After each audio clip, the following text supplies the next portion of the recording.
ছয় শত্রুর মধ্যে অন্তিম শত্রু হল ঈর্ষা।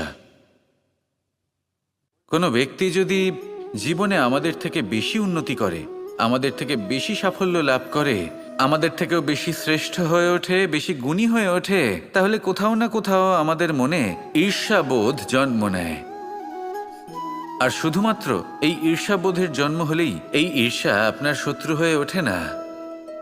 সেই ব্যক্তির বিকাশে বাধা দেওয়ার জন্য বা সেই ব্যক্তিকে আটকানোর জন্য আপনি কোনো অনৈতিক পথ অবলম্বন করেন, তখনই এই ঈর্ষা আপনার শত্রু হয়ে ওঠে।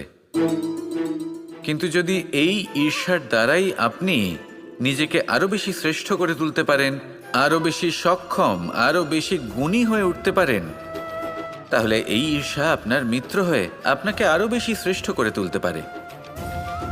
এইভাবে ঈর্ষাকে আপনি নিজের মিত্র করে তুলতে পারেন। এই